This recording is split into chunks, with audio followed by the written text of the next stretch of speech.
وعلى سید المرسلین اما بعد فاعوذ باللہ من الشیطان الرجیم بسم اللہ الرحمن الرحیم والصلاة والسلام علیک یا رسول اللہ وعلی آلک واصحابک یا حبیب اللہ۔ آج انشاءاللہ ہم سورہ انفال کی آیت نمبر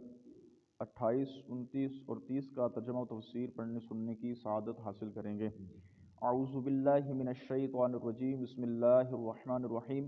وَاعْلَمُوا أَنَّمَا أَمْوَالُكُمْ وَأَوْلَادُكُمْ فِتْنَةٌ وَأَنَّ اللَّهَ عِندَهُ أَجْرٌ عَظِيمٌ۔ ترجمہ کنز العرفان، اور جان لو کہ تمہارے مال اور تمہاری اولاد ایک امتحان ہے، یہ کہ اللہ کے پاس بڑا ثواب ہے۔ اس آیت کریمہ کا خلاصہ یہ ہے کہ اللہ تعالیٰ نے مسلمانوں سے فرمایا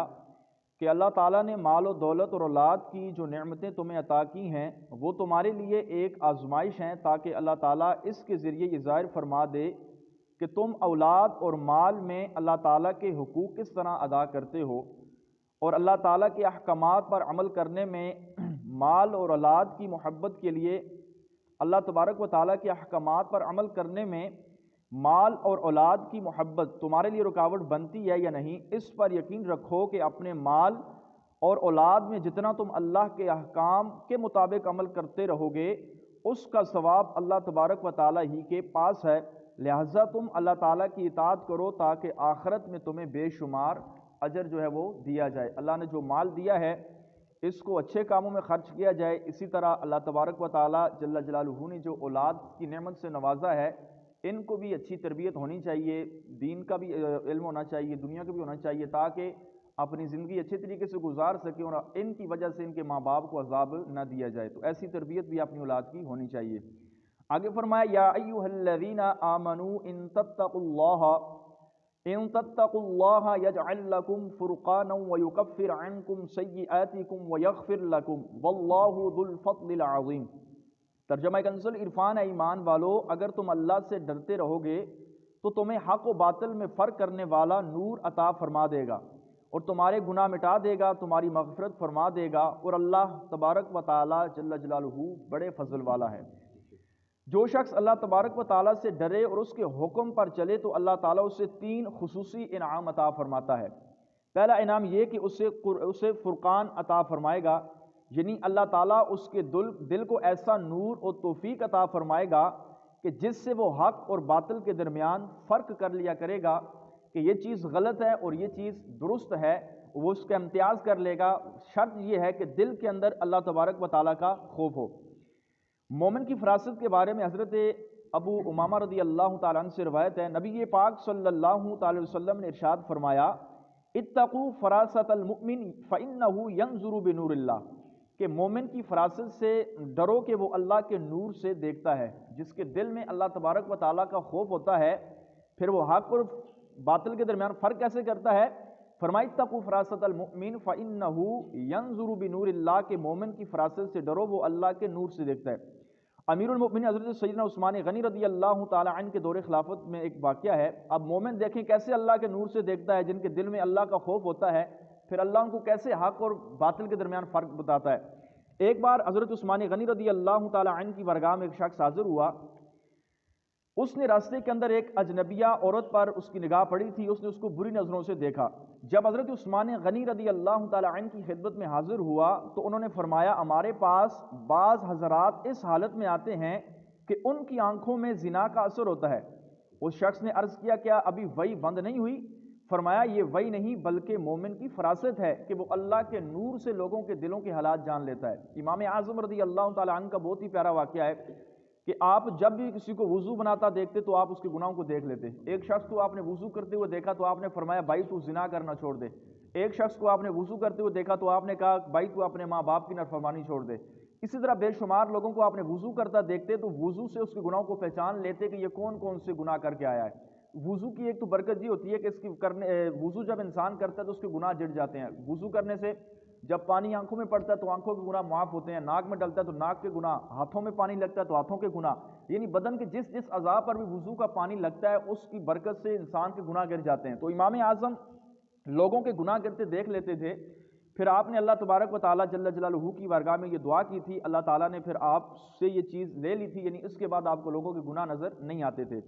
دوسرا انعام یہ کہ اس کے سابقہ گناہ مٹا دیے جائیں گے، اور تیسرا انعام یہ ہے کہ اللہ تعالیٰ اس کے عیبوں کو چھپائے گا۔ کون سا بندہ جس کے دل میں اللہ کا خوف ہو، ایک تو اللہ تبارک و تعالیٰ اس کو حق و باطل کے درمیان فرق عطا فرمائے گا، دوسرا انعام اس کو یہ دے گا کہ اس کے گناہوں کو معاف فرما دے گا، اور تیسرا انعام اس کو یہ ملے گا کہ اللہ تعالیٰ اس کے عیبوں کو چھپا لے گا۔ آگے فرمایا وَإِذْ يَمْكُرُ بِكَ الَّذِينَ كَفَرُوا